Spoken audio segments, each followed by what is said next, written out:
Welcome to another episode of 8 Digital Podcasts. Iran-Israel war is still going on, unfortunately, and it's showing no signs of ending or restraint.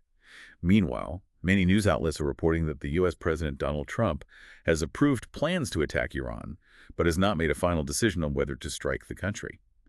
Trump is reportedly considering a U.S. strike on Fordow, an underground uranium enrichment facility in Iran.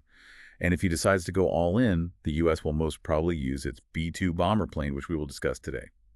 So yeah, today we're really going to unpack this very serious situation. We want to give you a clearer picture of what U.S. involvement might actually look like should it happen.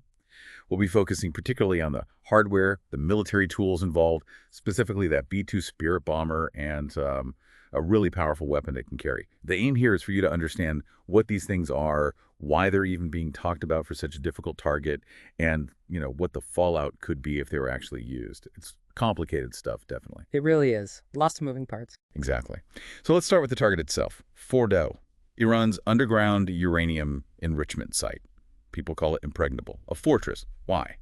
What makes this specific facility so important and so hard to deal with? Well, Fordow's challenge really comes down to its physical defenses. It's not just underground, it's buried roughly 80 meters, so that's about 260 feet deep inside a mountain. Wow, 80 meters. Yeah, and it's not just dirt. It's under rock and soil, and then reinforced with layers and layers of concrete. They clearly learned lessons from, say, Israel's attack on Iraq's reactor back in '81.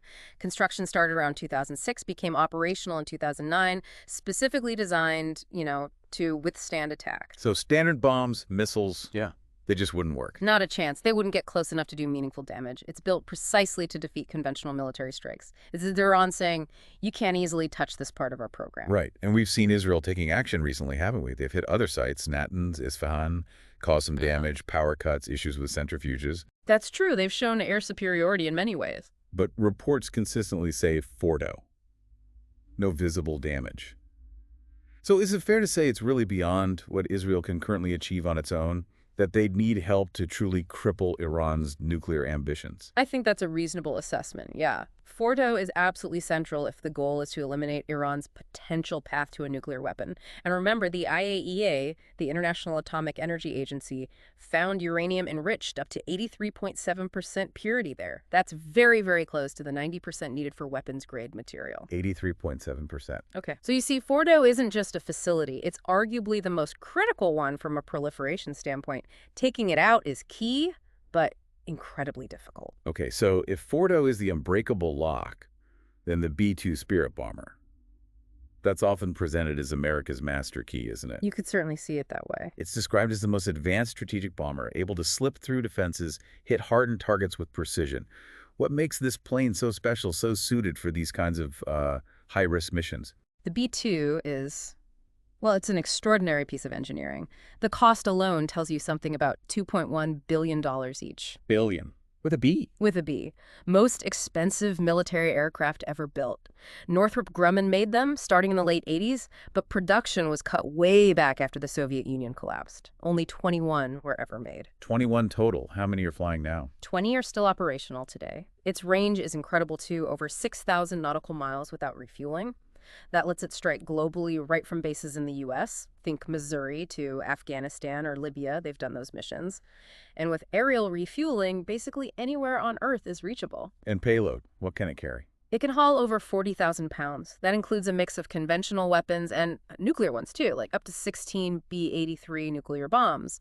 And it carries everything internally inside weapon bays, which is crucial for maintaining its stealth. 2 pilots run it, right? Lots of automation. Exactly. 2 pilots, but advanced automation handles a huge amount of the workload. Okay, the cost, the range, the payload, impressive. But the B-2's real mystique is the stealth, isn't it? That flying wing design is just so unique. What makes it so hard to spot? The stealth is everything for the B-2. It's baked into the design from the ground up. That flying wing shape is key. No distinct fuselage sticking out, no traditional tail fin, just one sort of smooth, continuous surface. How does that help with radar? It's designed to deflect radar waves away rather than bouncing them back to the receiver. Combine that shape with special radar-absorbing materials covering the skin, and its radar cross-section, what the radar actually sees, is reportedly tiny, like comparable to a small bird, even though the plane itself is massive. A bird? That's incredible. And it's not just radar. The engines are buried deep inside the wing structure, the intakes are on top, and even the exhaust is cooled and hidden to reduce its heat signature, making it harder for infrared sensors to track. That whole no-tail concept, wasn't that tried before? It was. Jack Northrop, the founder of the company that eventually built the B-2, experimented with tailless flying wing bombers back in the 1940s. Oh, really? Why didn't they stick? They were just too unstable. The aerodynamics were incredibly complex. It wasn't until decades later, with development of sophisticated digital flight control systems, that a large, tailless aircraft like the B-2 became truly practical and stable enough to fly reliably. Ah, okay. So it sounds amazing, but also maybe difficult to fly. Yeah. How do you control something shaped like that without a normal tail? That's a great question. You're right that flying wing design is inherently unstable aerodynamically. On its own, it would just tumble. So how does it stay in the air? Computers, Mhm. sophisticated computers. It uses a fly-by-wire system. The pilot's inputs don't directly move control surfaces. They go to a flight computer, which then makes hundreds, maybe thousands of tiny adjustments every second to various control surfaces across the wing to keep it stable and going where the pilot intends. Someone once said, without computers, the B-2 wouldn't fly at all. And it's probably true. So the computer's constantly correcting. Constantly. For turning and control without a vertical tail fin, it uses things called split rudders. They're like panels on the trailing edge that open up like clamshells plus spoilers, and it can even use slight differences in engine thrust to help steer. It's incredibly complex software, making it seem smooth. A computer with wings, essentially. Fascinating. But given the cost, the complexity, what are its limitations? And what's next after the B-2? Well, it definitely has limitations. It's not fast. It's subsonic, around 630 mile per hour top speed. It's not agile like a fighter jet, and maintenance is notoriously demanding and expensive. It needs special climate-controlled hangars to protect that radar-absorbent coating. It has to be reapplied regularly. It's very sensitive stuff. So stealthy, but maybe vulnerable if detected. Pretty much. It's designed for that stealth penetration mission. If it gets caught off guard or it's flying without support in the wrong kind of airspace, it could be vulnerable. But its legacy is already being built upon. Its successor, the B-21 Raider, is already flying and in testing. The B-21 Raider. Yeah, it looks similar to another flying wing, but it's designed to be, relatively speaking, smaller, cheaper, and much easier to maintain. Using more modern materials, modular systems. The goal is to continue that deep penetration stealth capability, but make it more sustainable and adaptable for future threats. Okay, that makes sense. Now let's connect the B-2 back to the specific challenge of Fordow. You need more than just a stealthy plane, you need the right weapon. That brings us to the GBU-57 Massive Ordnance Penetrator, the MOP, the Bunker Buster. What's the story with this bomb? The MOP is, well, it's a beast. It's specifically designed for one job, destroying extremely hard, deeply buried targets like Fordow. It's the biggest conventional bomb the U.S. has, weighs 30,000 pounds. That's, what, over 13,000 kilograms? 30,000 pounds. And the key thing is its penetration capability. It's designed to punch through over 200 feet. That's 61 meters of hardened concrete and rock before it explodes. How does it do that? Just sheer weight. Weight is part of it, but it also has a very thick, hardened steel casing. And critically, it has a special fuse. It doesn't detonate immediately on impact. It's designed to survive that initial impact, burrow deep, deep down, and only then detonate, maximizing the destructive effect far underground. Development started back in the early 2000s, precisely because facilities like Fordow were becoming a concern. And it's so big, the B-2 can't carry many. Right. Because of its sheer size and weight, a B-2 can only carry one, maybe two MOPs on a single mission. And this is crucial, right? The B-2 is the only plane certified to actually drop the MOP in combat. That's correct. As far as publicly known information goes, the B-2 is the designated platform for the GBU-57. Which means Israel, for all its military strength, doesn't have this weapon and doesn't have the specific aircraft needed to deploy it against a target like Fordow. Precisely. It highlights the unique capability needed for this specific challenge. It's not just about having a bomb. It's about having this bomb and this delivery system. That combination is, pretty exclusive. Okay, so we have this unique capability, B-2 plus MOP. What signs are we seeing, if any, that the U.S. might be getting ready to potentially use it? What military movements or postures have been reported? There have been some notable movements that analysts point to. For instance, reports mention at least 30 U.S. military tanker aircraft, think KC-135s, being moved from bases in the States over to Europe. 30 tankers. Yeah, and some were seen flying east of Sicily, landing in Crete. Experts called these deployments highly unusual and highly suggestive of planning for intensive combat operations requiring significant air refueling support. Interesting. What else? There was the USS Nimitz aircraft carrier group. It reportedly moved towards the Middle East and apparently canceled a planned event in Vietnam, citing an emergent operational requirement. That gets attention. An aircraft carrier moving is always a big signal. Absolutely. Plus reports of additional fighter jets, F-16s, F-22s, F-35s being moved into Middle Eastern bases. And the B-2s themselves, where are they? That's an interesting point. A squadron was recently based on Diego Garcia, which is an island in the Indian Ocean well within striking range of Iran. Right. But recent satellite images apparently show them gone, absent. Some experts call this a missing piece of the jigsaw. Others suggest it might mean they wouldn't stage from forward bases at all. They could launch directly from the U.S. Exactly. The B-2 has the range.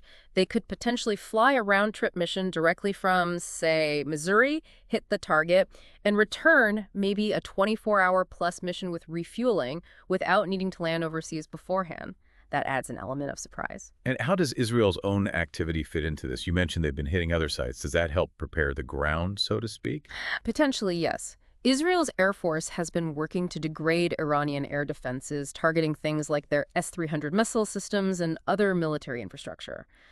By doing that, whether intentionally coordinated or not, it arguably reduces the risks faced by the B-2 bombers if they were tasked with entering Iranian airspace. It could be seen as shaping the battlefield, making a high-risk U.S. mission slightly less risky.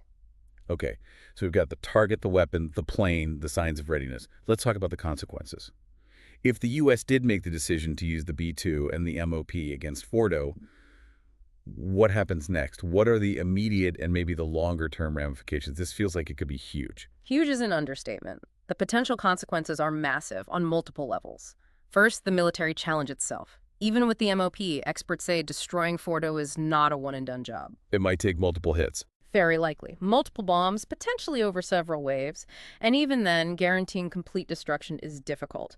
Some suggest you might even need ground forces eventually to confirm and complete the job, which is a whole other level of escalation. Politically. A U.S. strike would carry, as you can imagine, a lot of political baggage for America internationally. There'd be condemnations, questions about legality, plus the environmental risk. Bombing a nuclear facility, even one not currently housing large amounts of fissile material, could cause nuclear contamination that could endanger civilians. That's a terrifying prospect. And legally. It could easily be framed internationally as an illegal attack on the sovereignty of Iran, regardless of the justification offered. Diplomatic fallout would be significant. What about Iran's reaction? They wouldn't just sit back, presumably. No, Iran has been very clear. They've signaled readiness to attack U.S. bases in the region, like those in Iraq or elsewhere, if the U.S. strikes Iranian soil directly. Which could lead to American casualties. Exactly, and that could pressure the U.S. to escalate further, potentially widening the conflict into a much larger, protracted air campaign, or worse. It's a dangerous spiral. There's also the psychological impact. A MOP strike would be, well, a profound psychological effect on the Iranians. But would it achieve the strategic goal? Meaning, would it actually stop their nuclear program long term? That's the big question. Some analysts argue that even if you damage the facilities, Iran likely can survive and rebuild its nuclear program. You can bomb buildings, but you can't easily bomb away the knowledge and expertise they've acquired over decades. Right, the know-how remains. Precisely. So it might be a setback, but perhaps not a permanent solution. And all this is happening while the political rhetoric is just intense. Trump talking about unconditional surrender, threatening unprecedented bombing, Iran saying no negotiation under duress. Exactly. And underlying all this is the nuclear program itself. The IAEA keeps warning Iran is enriching uranium up to 60% again, very close to weapons grade 90%. They're reportedly not fully cooperating with inspectors. There's debate within Iran about building a weapon despite official denials. And they've already walked away from parts of the 2015 nuclear deal, the JCPOA, after the U.S. pulled out. So the context is just incredibly tense. High enrichment levels, lack of transparency, harsh rhetoric, and now the potential for this very specific, very powerful military action. It's a volatile mix. Right. Any action involving the B-2 and MOP against Fordow wouldn't just be a military strike. It would be a major geopolitical event with unpredictable and potentially catastrophic consequences. So this is it for today. We've explored the immense capabilities of the B-2 bomber and the massive ordnance penetrator, the extreme difficulty of targeting a facility like Fordow, and the far-reaching and potentially devastating consequences of any military action. Understanding these intricate details isn't just about military hardware. It's about grasping the true gravity of how these unfolding events could reshape the region, and perhaps even the world. The situation is rapidly evolving, and we will try to keep you updated. Please subscribe our YouTube channel and follow on social media. Our handle is 8digitalco. See you in the next podcast. Keep listening.